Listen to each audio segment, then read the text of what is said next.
President Trump's big, beautiful bill marches onward ahead of the July 4th deadline. We're going to take a look at a huge week at the Supreme Court for President Trump. And lastly, a very fun fan mail segment. All of that and so much more today on 10 Minute Drill. Everybody get up, get up. The story of America is the story of an adventure. I can hear you. The rest of the world hears you. We are a nation under God, and I believe God intended for us to be free. First, to the big, beautiful bill, or the Senate reconciliation bill. Over the weekend, there was progress. First, a cloture vote that had a little bit of drama, but Vice President Vance came to Capitol Hill, worked with Republicans, and they were able to move this forward, setting up yesterday's marathon Vote-A-Rama. Now, for those of you who have never heard before, the Vote-A-Rama is a process through which senators from both parties can advance hundreds of amendment proposals on a large piece of legislation like the big, beautiful bill. Republicans' amendment proposals will be about fine-tuning it. Democrat proposals will be about trying to make Republicans look bad with things they vote on. Now, that normally goes anywhere from 9 to 15 hours. Chuck Schumer said in the beginning he wanted to make this as painful as possible, but not every Democrat agreed with his strategy. I just want to go home. I've missed our entire trip to the beach. My family's going to be back before we do. Having had the opportunity to sit through a number of Vote-A-Ramas myself as a Senate staffer, I can tell you they're not all that fun. But in the end, you normally end up having the result you knew you were going to have in the beginning. It's just how much ad content can you make here. One thing to watch here is the Senate parliamentarian. The Senate parliamentarian acts as a referee on some of the very specific Senate rules. In this case, reconciliation. We've talked before, reconciliation is the tool by which the majority party in the Senate can move bills along by a 51-seat majority instead of the normal 60 required for substantive legislation. Now, some have been frustrated in the last few days as the parliamentarian has ruled certain things can't go in the bill. Some have suggested that people like, Vice President J.D. Vance or Senate Majority Leader John Thune should overrule or fire the parliamentarian. One reason that they're not is if we do that, we will likely lose our own moderate votes, or we would likely lose our own moderate votes. The other reason being, in the past, the parliamentarians' rulings have been very helpful to Republicans. In 2021, Democrats tried to advance a major amnesty plan and a job-killing minimum wage hike in their COVID relief bill, and the parliamentarians struck that out. So we'll continue to watch how that unfolds. The other dynamic to watch here that we've been talking about for a few months is the Congressional Budget Office, CBO. Most of Democrats' primary attacks against this legislation are based on things the CBO has ruled. We've talked in the past about major flaws in CBO's analysis. Just last week, we talked about how CBO is failing to take into account the growth that comes from actually cutting taxes. CBO's analysis actually says that the taxes that you have not paid yet for money you have not earned yet are government resources. But they also, in the past, have gotten a number of things wrong. Here's a look at that. These are some of CBO's biggest misses. Look at those 2017 tax cut revenue misses. It was a $2.3 trillion miss when you put up the projected number versus the actual number. At the Inflation Reduction Act, the cost of that, the projected $58 billion in savings, the actual was $428 billion in deficits. With that in mind, today we're going to do a little bit of myth versus fact on the big, beautiful bill. First myth, this bill is a giant tax handout to the wealthy. But Republicans, meanwhile, believe in giving most of the help to the people at the very top. The reality is this is a tax cut for everyone. This is a tax cut that will help everyone up and down the income scale. But most importantly, without this bill, every family in America will see a massive tax hike because of the expiration of the 2017 middle-class tax cuts, which, as we know, benefited everyone. But if you want to look at what it does look like when a party does massive tax handouts to the wealthy, look at what Chuck Schumer and Democrats did in 2021 to 2024, when they passed massive tax giveaways to their donors at solar companies and other green energy companies. Second, this bill only helps large corporations. They are willing to throw millions of Americans under the bus so that they can help out a handful of their billionaire buddies and giant corporations. The reality is the tax policy in this is incredibly helpful for businesses of all sizes. Here is one thing the National Federation of Independent Businesses said. It's one of the most pro-small business pieces of legislation in recent history. Third myth, Republicans are cutting Medicaid. The reality here is Medicaid is not getting cut. Medicaid is going to continue to grow. With the focus on cutting fraud, waste, and abuse here, they're able to cut some of the future growth, but the program will continue to expand beyond what it is now. So there are no actual cuts to Medicaid in this. Next myth, this is going to hurt people who are currently relying on Medicaid. As we've talked about extensively here, this is going to help people that are on Medicaid who actually need to be on Medicaid by taking people who should not be on it off the program. So right now we know there's about 70 million people in this country on Medicaid, but only 35 million people below the poverty line. We know that there is a large number of able-bodied young men who do not have disabilities or dependents who are playing an exorbitant amount of video games. We actually have that research while having taxpayers fund their health care through Medicaid. We also know there are millions of illegal immigrants currently on Medicaid who are not supposed to be on it. This focus of getting them off Medicaid with eligibility checks is incredibly popular, but also is going to make the program work better for the widows, orphans, and people with disabilities who actually need it. An incredibly, incredibly popular premise. Another Democrat myth has been this is going to raise energy costs. Now, the logic on this one is really, really difficult to follow from Democrats, but their primary argument has been they spent hundreds of billions of dollars forcing a green transition to things like wind and solar. This will slow that down, and somehow down the road that will lead to higher energy costs for people. What we really know is in the big, beautiful bill, there is a lot of reform to things like permitting that will create more and more energy resources, which will drive down the cost of energy and explode economic growth. We are not necessarily against all wind and solar, but we do believe that if wind and solar can only survive on gigantic government subsidies, that's a problem. Republicans have focused on trying to pull back some of the gold bars off the Titanic green energy grants that Joe Biden signed probably through AutoPen at the end of the administration. But the other key point here is the Democrats and media have done an amazing job destroying the reputation of this bill as the big, beautiful bill. But when you look at the individual components of this, they're all incredibly popular.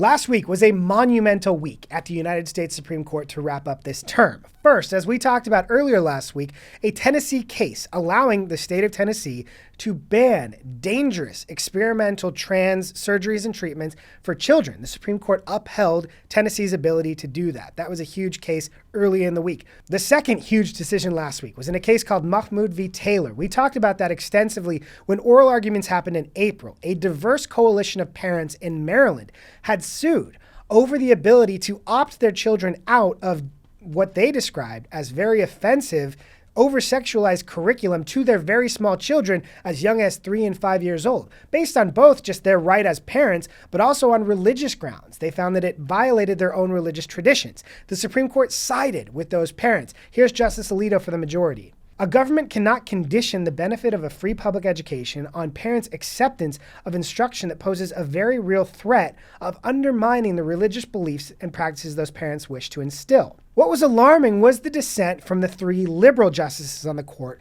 who argued that the ability for parents to opt their children out of offensive curriculum could be the end of public schooling. The liberal justices wrote, "This will be chaos for this nation's public schools, and both education and children will suffer if parents are allowed to opt their children out of these lessons."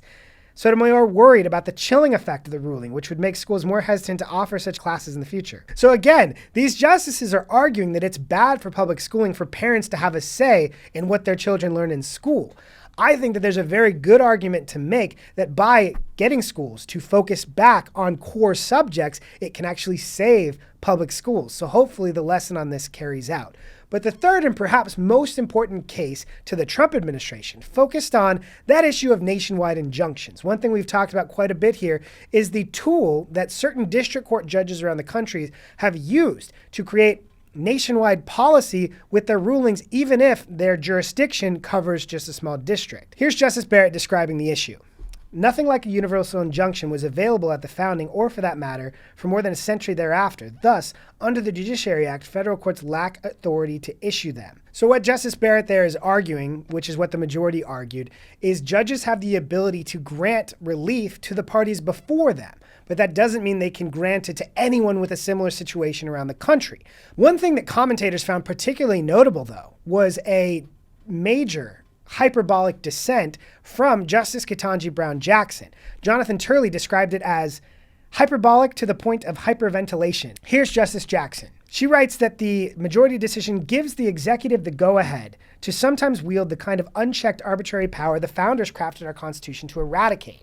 It's not difficult to predict how all this ends. In short, what Justice Jackson's arguing there is if one district judge doesn't have the ability to set national policy like an executive or like a legislator, our country is going to fall apart. But let's continue. At the very least, I lament that the majority is so caught up in minutia of the government's self-serving, finger-pointing arguments that it misses the plot. But a few other things that Justice Jackson used in her dissent that really turned heads. First, she invoked Martians.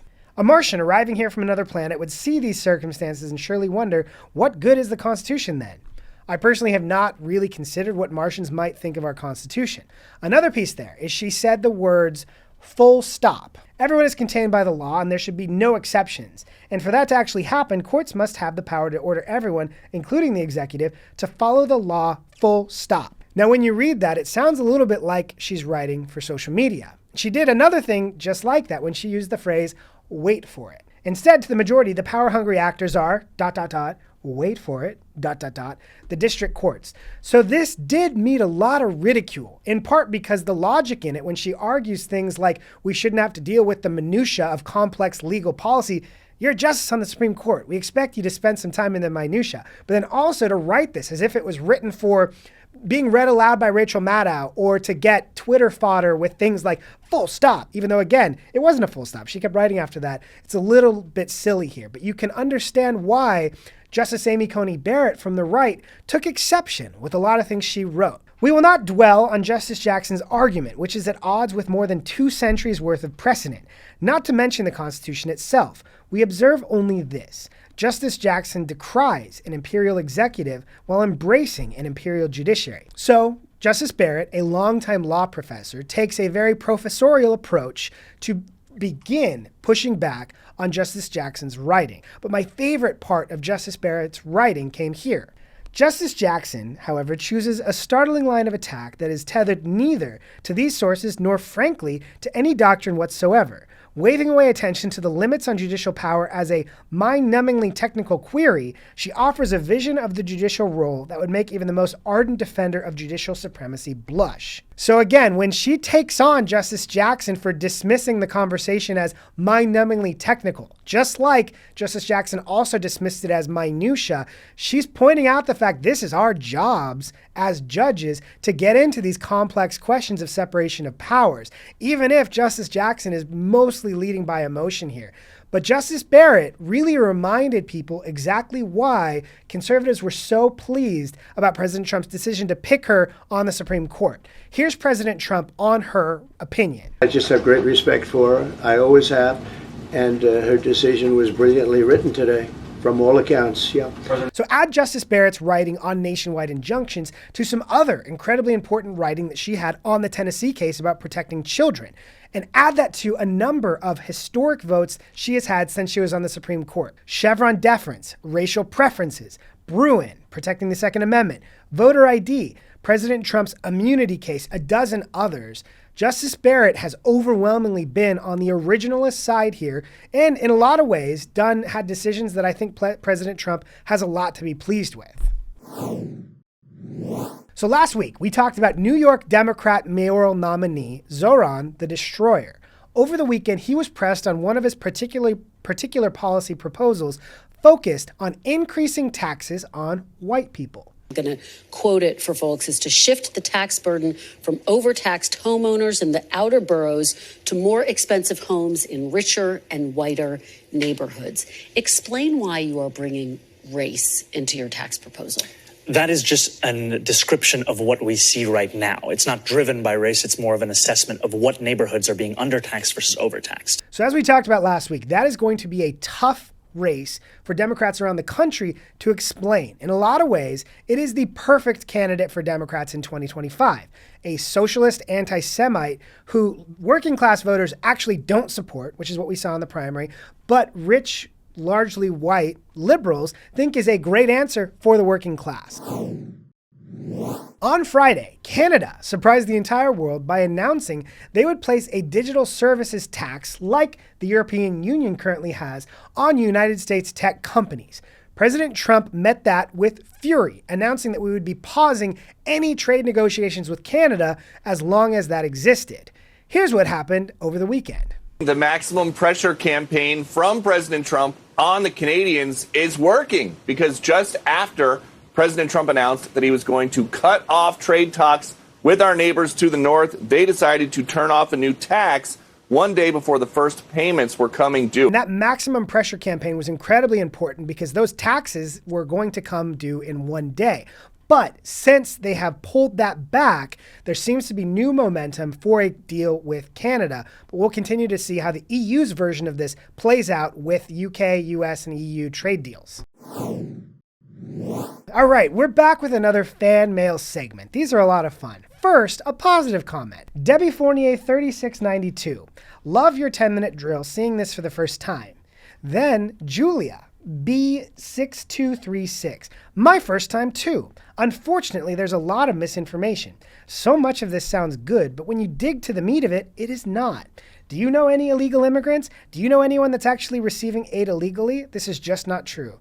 My dear Julia, not knowing any illegal immigrants does not mean there are no illegal immigrants in this country. According to the Biden administration's most conservative estimates, there are between 11 and 15 million illegal immigrants in this country. The reality is it's much closer to 20 because of so many that made it across the border without any kind of detection.